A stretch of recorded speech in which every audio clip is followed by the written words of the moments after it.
हाँ, Laurent force में हम लोगों ने चार्ज का मोशन इलेक्ट्रिक फील्ड में पढ़ लिया था। अब हमारे पास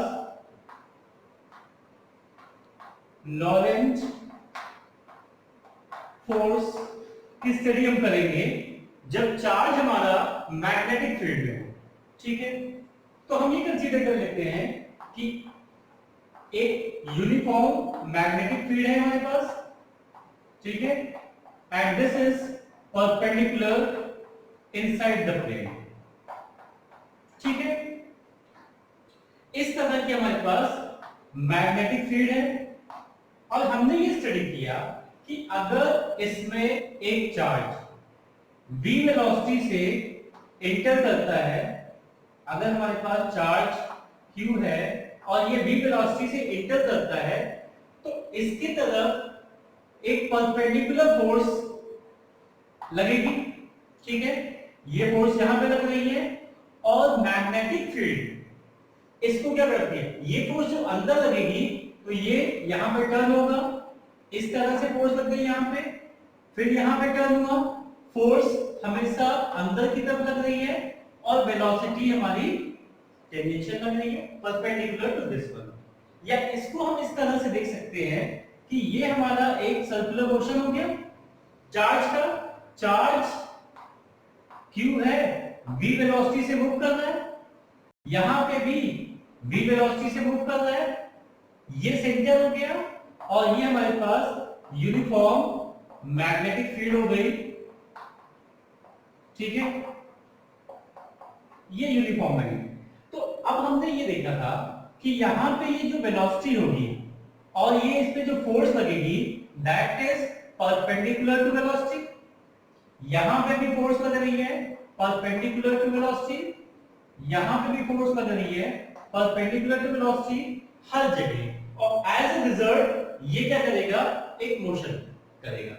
ठीक है, तो ये चीजें हमने एक पढ़ी और उसके बाद हमने एक रिलेशन निकाला मैग्नेटिक फील्ड का, f b is equal to q b cross b. ठीक है, तो इस तरह की बात हमने इसमें स्टडी की। अब हम ये देखते हैं कि यहां पे ये जो वेलोसिटी है, ये वेलोसिटी हमेशा मैग्नेटिक फील्ड के परपेंडिकुलर है, इसका मतलब v is perpendicular to b। अगर v b के परपेंडिकुलर होगा तो इसका रिजल्ट क्या होगा, इसका रिजल्ट होगा कि नो वर्क इज डन। जब वेलोसिटी हमारा b के परपेंडिकुलर होगा तो यहां पे कोई भी वर्क नहीं होगा, और कोई भी वर्क नहीं होगा इसका मतलब क्या हो रहा है कि यहां से हमारे पास v का मैग्नीट्यूड क्या रहेगा, मैग्नीट्यूड कांस्टेंट रहेगा। कांस्टेंट मैग्नीट्यूड के वेलोसिटी से ये चार्ज यहां पे मूव करेगा। ठीक है, ये बात समझ में आई।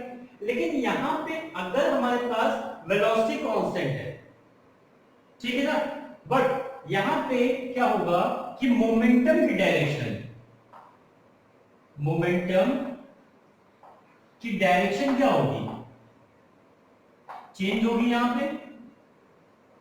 ठीक है, तो ये चीजें हम अभी तक पढ़ चुके हैं कि अगर हमारा कोई मूविंग चार्ज मैग्नेटिक फील्ड में आता है तो मैग्नेटिक फील्ड के इन्फ्लुएंस में वो सर्कुलर मूव करने लगेगा।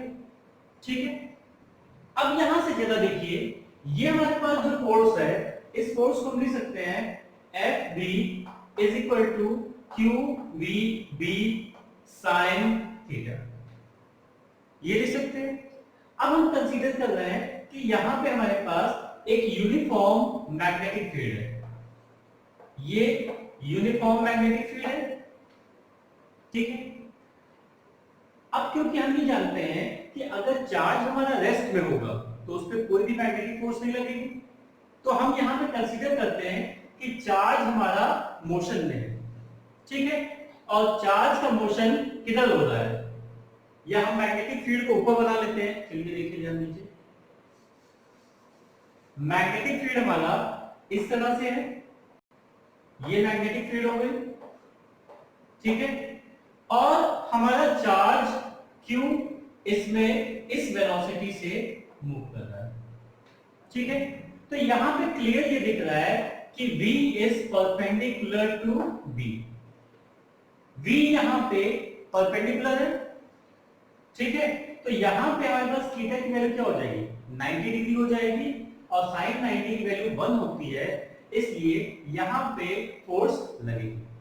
लेकिन अब देखिए, अगर हमारा ये मैग्नेटिक फील्ड की डायरेक्शन है, ये मैग्नेटिक फील्ड हो गई, और इस डायरेक्शन में ही हमारा चार्ज किसी वेलोसिटी से मूव कर रहा है, तो यहां पे हमारे पास थीटा कितना हो गया, theta is equal to 0 degree, और यहां पे साइन 0 की वैल्यू 0 होती है, इसलिए इस कंडीशन में एफ बी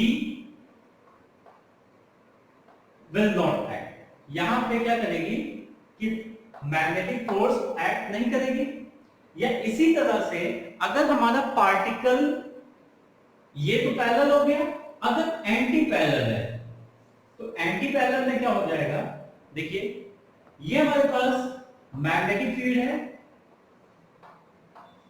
बी, और एक चार्ज इधर मूव कर रहा है v वेलोसिटी से, तो यहां पे देखिए थीटा कितना हो जाएगा, theta is equal to 180 degree, और साइन 180 की वैल्यू भी 0 होती है, इसका मतलब एफ बी यहां पे भी नहीं लगेगी। इसका मतलब अगर हमारा चार्ज बी की डायरेक्शन में जा रहा है, मेकिंग एंगल 0 डिग्री, या उसके एंटी पैरेलल जा रहा है, तो हमारे पास कोई भी मैग्नेटिक फोर्स वहां पे नहीं लगेगी, ठीक है। बात समझ में आ गई?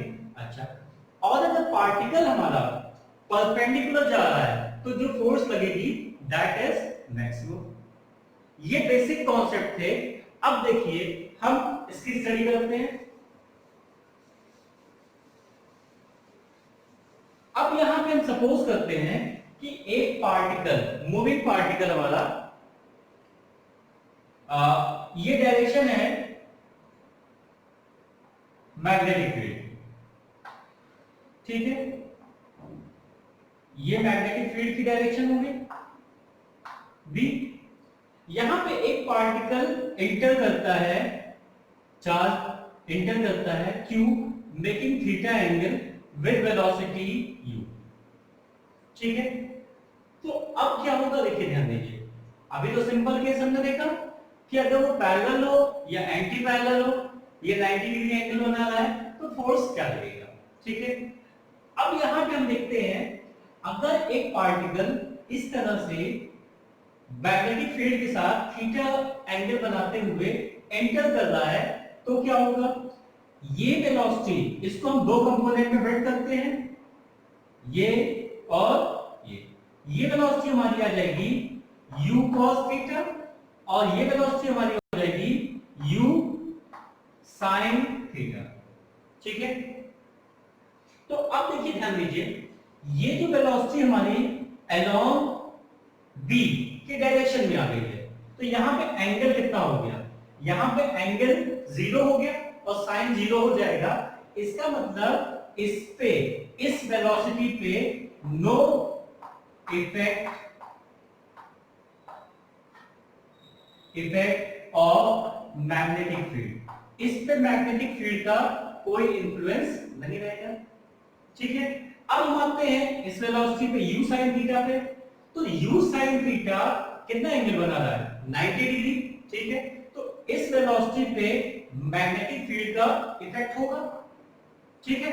अब देखिए ध्यान से, अगर कोई, ये हमारा एक चार्ज था और ये u वेलोसिटी से एंटर किया, ये हमारे पास ये वेलोसिटी आ गई u cos थीटा, और ये वेलोसिटी आ गई u sin थीटा, ठीक है।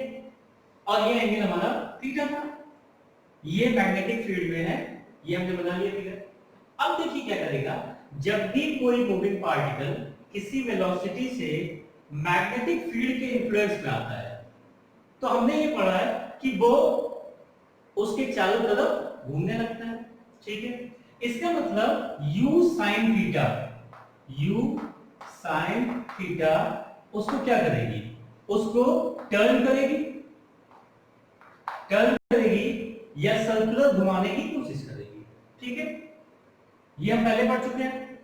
अच्छा, ये तो इसका रोल हो गया कि u sin थीटा जो वेलोसिटी है वो इस चार्ज पार्टिकल को सर्कुलर टर्न कराने की कोशिश करेगी। अच्छा, अब ये जो हमारे पास वेलोसिटी है u cos थीटा, जिसमें मैग्नेटिक फील्ड का कोई इन्फ्लुएंस नहीं है, ठीक है, तो इस पे क्या होगा कि ये इलेक्ट्रिक फील्ड का इन्फ्लुएंस होगा इस पे, और ये धीरे धीरे क्या करेगी, इस डायरेक्शन में इसको ड्रिफ्ट कराने की कोशिश करेगी। तो यहां पे जो मोशन होगा ये मोशन लीनियर होगा। ठीक है, तो अब ध्यान दीजिए, ये वेलोसिटी इसको सर्कुलर टर्न कराना चाहती है और ये वेलोसिटी इसको आगे बढ़ाना चाहती है।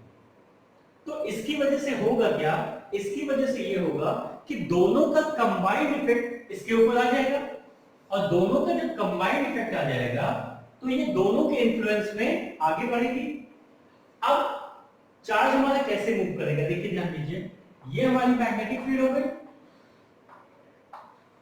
ये मैग्नेटिक फील्ड हो गई। ठीक है, अब चार्ज क्या करेगा, देखिए स्पाइरल नहीं जाएगा। स्पाइरल क्या होता है, वो एक सर्कुलर टाइप का ही होता है। इसका जो मोशन होगा that motion is known as helical motion. Helical motion, जो स्प्रिंग जिस तरह से फॉर्म होती है उस तरह का मोशन, ये यहां से ऐसे, फिर ऐसे, और ये इस तरह से, मतलब क्या होगा, ये थोड़ा सा ट्विस्ट भी रहेगा, आगे भी बढ़ेगा और सर्कुलर भी बनेगा। तो इस तरह के मोशन को हम कहते हैं हेलिकल मोशन। जैसा स्प्रिंग होता है आपका, स्प्रिंग इस तरह से क्वाड होती है, ये आपने देखा होगा स्क्रू गॉज में, आपने देखा होगा कि उसमें भी इस तरह के मार्क्स बने होते हैं जिसको आप रोटेशन लेते हैं बाद में। तो इस तरह का इसका मोशन होगा और ये आगे भी बढ़ेगा। तो this type of motion is known as helical motion. और ये कब होगा, जब पार्टिकल इलेक्ट्रिक फील्ड और मैग्नेटिक फील्ड दोनों के इन्फ्लुएंस में हो मूविंग पार्टिकल, और वो सर्टेन एंगल पे। ठीक है, तो इस मोशन को कहेंगे हेलिकल मोशन, और ये जो फॉर्म हो रहा है इसको हम कहेंगे हेलिक्स। ठीक है, तो ये समझ में आया कि कंबाइंड मोशन में ये क्या काम करेगा। अब देखिए, इससे रिलेटेड कुछ टर्म्स हम लोग लास्ट लेक्चर में पढ़ चुके हैं, फिर से यहाँ पे उसको हम रिवाइज कर ले रहे हैं। देखिए, अभी हमने देखा कि हमारे पास एक मैग्नेटिक फील्ड थी।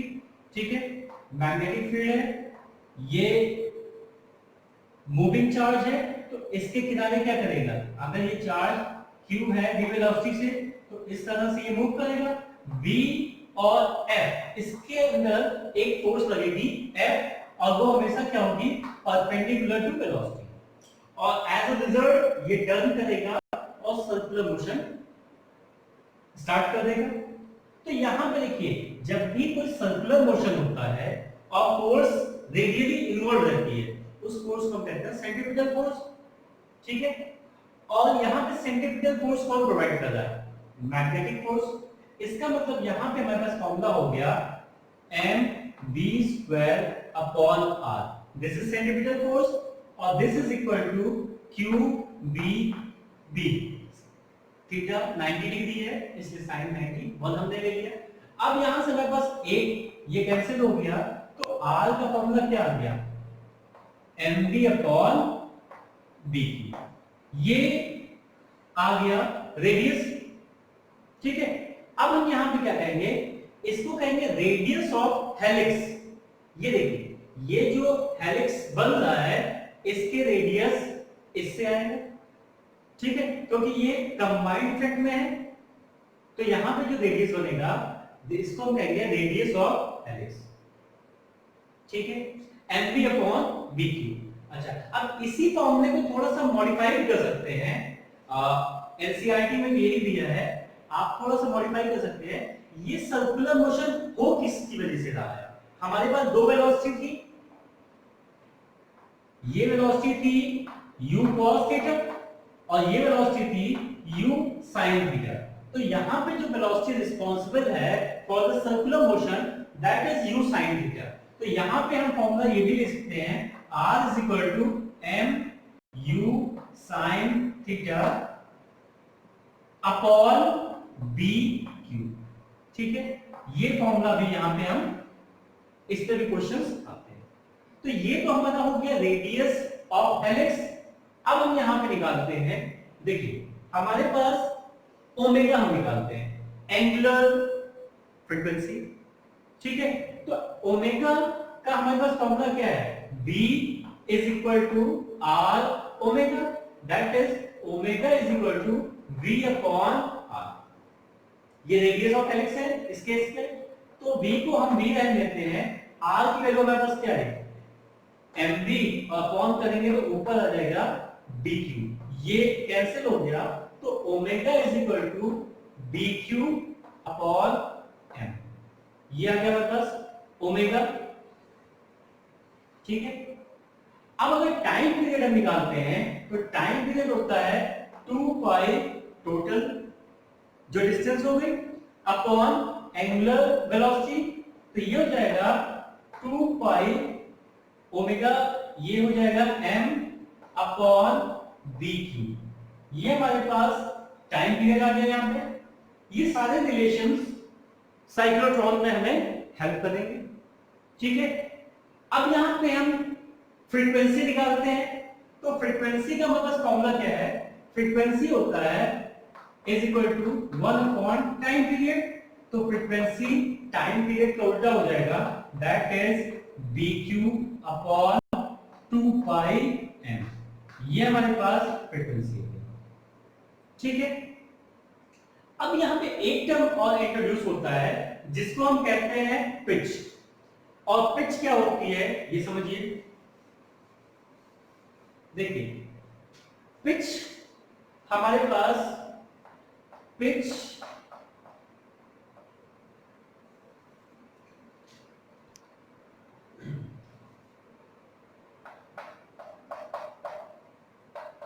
पिच कहें या पिच ऑफ हेलिक्स कहें, बात एक ही है हमारे पास। ठीक है, तो ये हमारे पास यहां पे हो जाएगा। ठीक है, यहां पे मेरे पास पिच हो जाएगा। देखिए पिच क्या होता है, एक डिस्टेंस होती है, जैसे एक ये हमारा यहां पे आया, इसके बाद फिर यहां पे जब पहुंचा तो इन दोनों के बीच की डिस्टेंस, इसी को हम कहते हैं पिच। या जैसे अभी हमने बताया कि स्ट्रिप वॉच में आपने देखा था कि दो कॉन्टिन्यूअस जो सर्कल्स बने रहते हैं, उसमें मार्क्स बने रहते हैं जो उभरे रहते हैं सर्कुलर टाइप के, उनके बीच की डिस्टेंस को हम कहते हैं पिच। ठीक है, तो पिच हमारा क्या हो गया, डिस्टेंस हो गया, और इसका फॉर्मूला हो गया, डिस्टेंस अगर ये है तो इसका फॉर्मूला हो जाएगा स्पीड इनटू टाइम। अच्छा, अब देखिए स्पीड हम कौन लेंगे, स्पीड पिच फॉर्म करने के लिए सर्कुलर मोशन हो रहा है, और यहां पे जो हमारी स्पीड है that is u sin theta. ठीक है, ये फॉर्म कर रही है या u cos थीटा फॉर्म कर रहा है, ये बताइए आप, u cos थीटा फॉर्म कर रहा है या u sin थीटा। तो देखिए ये हमारा डिस्टेंस इसके अकॉर्डिंग है जो आगे बढ़ रहा है, तो यहां पे हमारे पास जो वेलोसिटी आएगी that is u cos theta, u cos theta, और टाइम पीरियड का फॉर्मूला अभी हमने कैलकुलेट किया 2 pi m upon bq, 2 pi m upon bq। ठीक है, ये हो गया। अच्छा, अब यहां पे देखिए इस टर्म को एनसीईआरटी में दूसरे ढंग से डिफाइन कर दिया है। टाइम तो वही है आपके पास, इसको यहां पे लिखा है कि the velocity parallel to magnetic field. इसको हम लिख सकते हैं the velocity parallel to magnetic field, क्योंकि ये वेलोसिटी क्या थी, मैग्नेटिक फील्ड के डायरेक्शन में थी, तो इस वेलोसिटी को हम लिख सकते हैं velocity which is parallel to magnetic field multiplied by the time period. तो ये सारी चीजें हो गई हमारी लॉरेंज फोर्स के बारे में। अब नेक्स्ट लेक्चर में इसके आगे की चीज हम लोग डिस्कस करेंगे।